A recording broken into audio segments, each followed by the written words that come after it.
নমস্কার।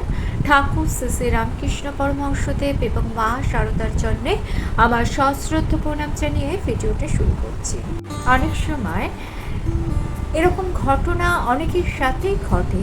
হয়তো আপনি ভাবছেন যে পুজো করবেন বা জব করবেন, কিন্তু কোথা থেকে একটা আলস্য এসে আপনাকে ঘিরে ধরে। মনে হয় আরেকটু পরে করব, তারপর মনে হয় ঠিক আছে এই কাজটা করে নে, তারপর করব। হয়তো বসেই আছেন, কিন্তু জবে কিছুতেই আপনি মন বসাতে পারছেন না। একদিন নয়, পরপর বেশ কিছুদিন ধরে এরকম চলছে। সেক্ষেত্রে কি করবেন সেটা নিয়েই আজকের ভিডিও। আশা করছি আজকের ভিডিও থেকে আপনি আপনার মনের প্রশ্নের সমস্ত উত্তর পেয়ে যাবেন।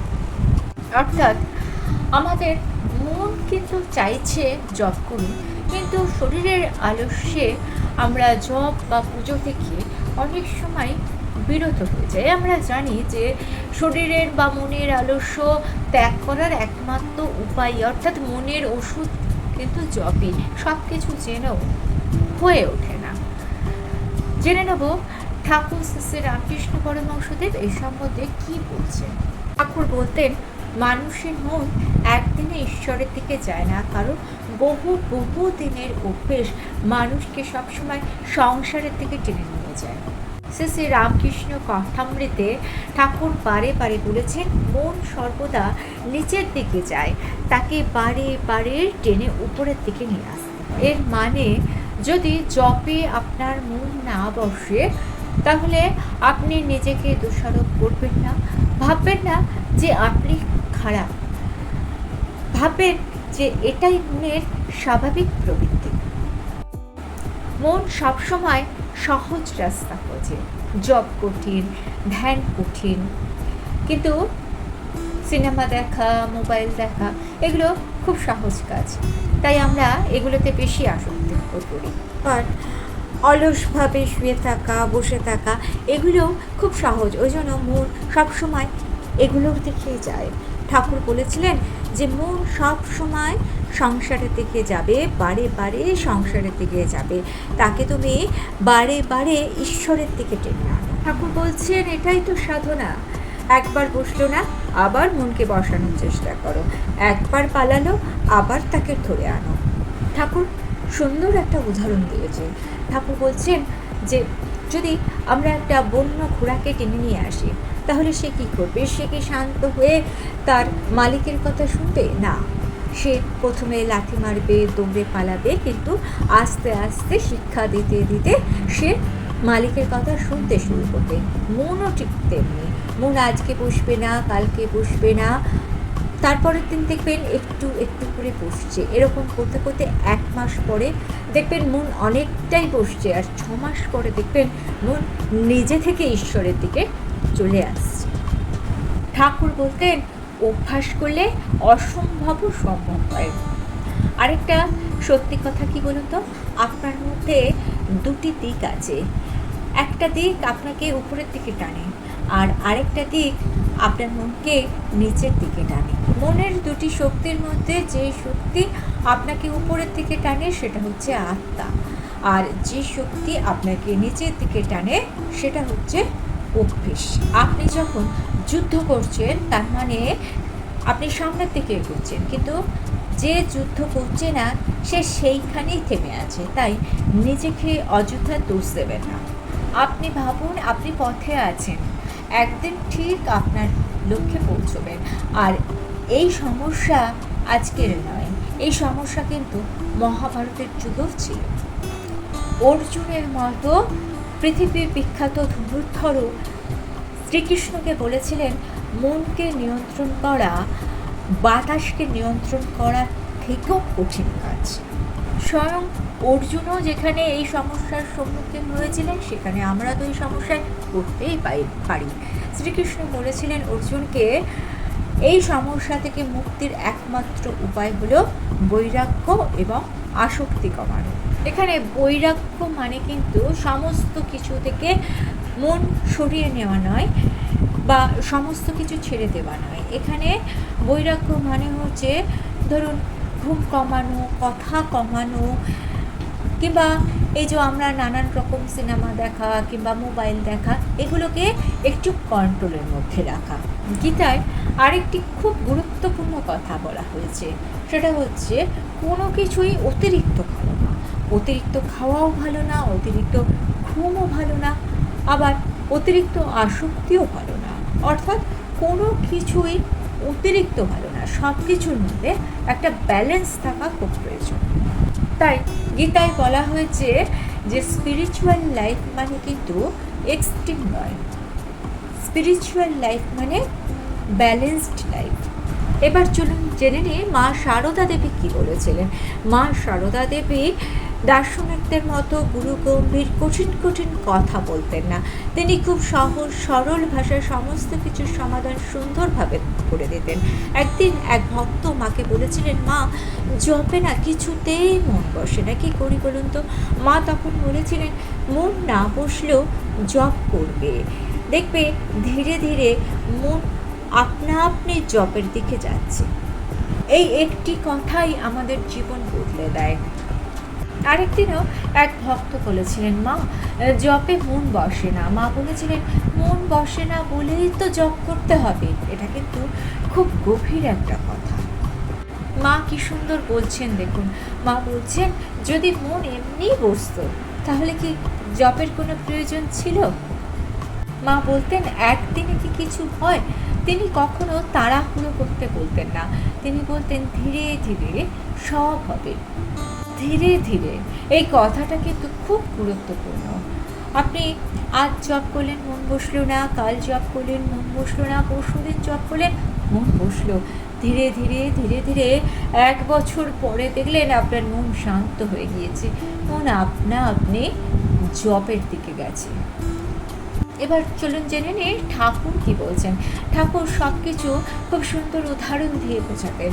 ঠাকুর বলছেন, যদি পুকুরের জল নোংরা হয় তাহলে কি তুমি অপেক্ষা করে বসে থাকবে কবে পুকুরের জল পরিষ্কার হবে? তুমি ফিটকিরি দেবে। এই উদাহরণটা খুব গভীর।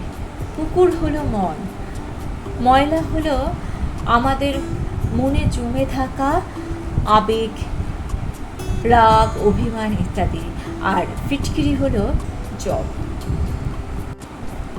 তাই জব করলে মন পরিষ্কার হয়। তিনি আরও একটি উদাহরণ দিয়েছিলেন। তিনি বলেছিলেন, লোহার ওপর মরচে পড়লে কি চুম্বক লোহাকে টানতে পারে? পারে না। লোহার ওপর মরচেটা পরিষ্কার করে দিলে চুম্বক দেখবে লোহাকে ঠিক টানছে।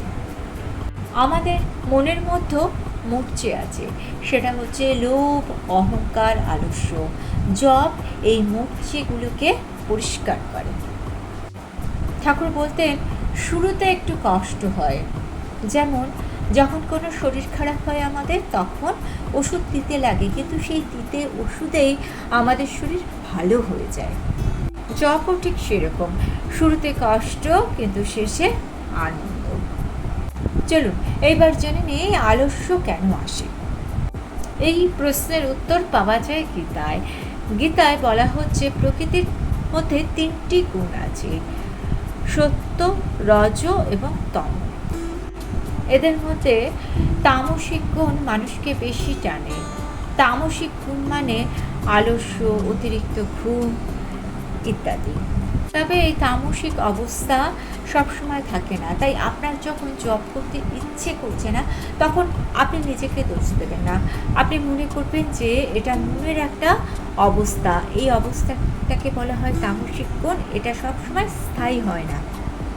আজ তামসিক, কাল সাত্ত্বিক। অর্থাৎ আজকে আপনার জব করতে ইচ্ছা করলো না, কালকে দেখবেন আপনার নিজে থেকে জব করতে ইচ্ছা করছে। গীতায় বলা হয়েছে, মানুষের মন সব সময় পরিবর্তনশীল, তাই কখনো আশা হারাবেন না। ঠাকুর বলতেন, আলস্য হচ্ছে সাধনার বড় শত্রু, কিন্তু সত্য চেষ্টা করলে আলস্য ভাঙে। আসলে আমরা একটা ভুল করি। আমরা হয়তো ভাবি আগামীকাল থেকে জব করব, আগামীকাল আসে আবার আমরা মনকে বলি, না আজ থাক, কাল থেকে জব করব। এইরকমভাবে কাল কাল করে আমাদের দিন এগিয়ে চলে যায়।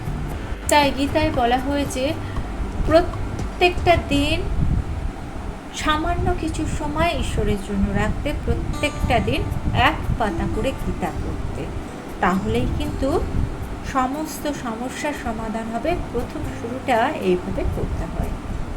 তাই গীতায় ব্যালেন্সড লাইফকে খুব গুরুত্ব দেওয়া হয়েছে, জীবনের নিয়মবদ্ধতাকে খুব গুরুত্ব দেওয়া হয়েছে। নিয়মবদ্ধতা না থাকলে কিন্তু সমস্ত কিছু অগোচর হয়ে যায়, সমস্ত কাজ অগোচর হয়ে যায়।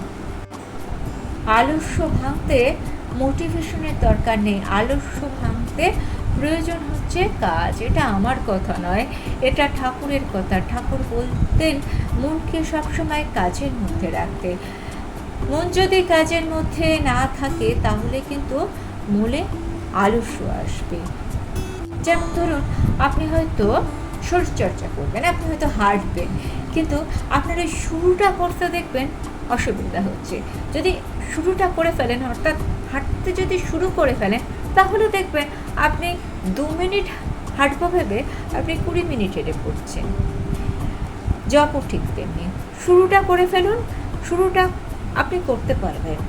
আপনি মন থেকে যদি চান, আপনার মনকে যদি আপনি শক্ত করেন, তাহলে কিন্তু কোনো কাজই কঠিন নয়। তাই যেটা করতে হবে সেটা হচ্ছে, যদি আলস্য আসে, যদি মনে হয় আজ নয় কাল, আপনি ভাববেন না 2 মিনিট বসি, সেটা জপ হোক কিংবা আপনার শরীরের ব্যায়াম হোক কিংবা হাঁটা হোক, 2 মিনিট ভেবে আপনি শুরুটা করুন, দেখবেন আপনি খুব সহজভাবে সেখানে 20 মিনিট করে ফেলছেন কাজটা। এবার আলস্য কাটানোর 5টি বাস্তব উপায় জেনে নিয়ে চলুন। একদম কম থেকে শুরুটা করুন, 1 ঘন্টা নয়, আপনি 5 মিনিট থেকে শুরু করুন। শ্রী মা বলতেন অল্প হলেও নিয়ম দরকার।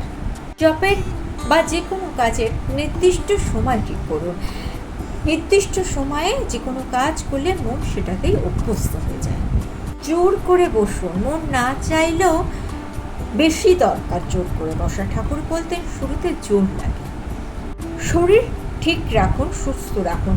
অতিরিক্ত খেলে কিন্তু আলস্য পারে। তাই গীতায় বলেছে অতিরিক্ত খাওয়া যেরকম খারাপ, তেমনি না খাওয়াও কিন্তু খারাপ। তাই ব্যালেন্স রাখতে হবে। নিজেকে দোষ দেবেন না। এটা কিন্তু অনেকেই ভাবেন আমি খুব খারাপ, আমার মন ঈশ্বরের দিকে যায় না।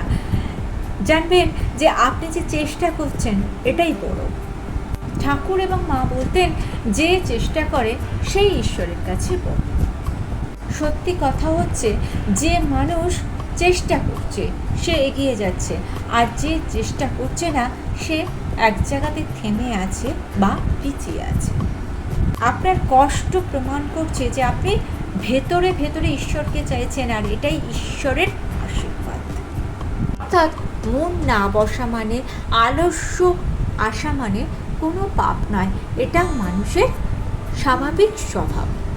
কিন্তু ভুল হচ্ছে চেষ্টা ছেড়ে দেওয়া। এই সম্বন্ধে আপনার কি মনে হয় অবশ্যই কমেন্টস করে জানাবেন, তাহলে আমার ভালো লাগবে। আর ভিডিওটা যদি আপনার ভালো লেগে থাকে, চ্যানেলটিকে সাবস্ক্রাইব করে নিয়ে পাশে থাকা বেল আইকনটা প্রেস করে দিয়ে অল অপশনটা ক্লিক করে দেবেন, তাহলে যখনই নতুন কোনো ভিডিও আপলোড করবো তার নোটিফিকেশন আপনাদের কাছে পৌঁছে যাবে। ঠাকুর ও মায়ের চরণে প্রণাম জানিয়ে আজকে এই পর্যন্তই। Thanks for watching.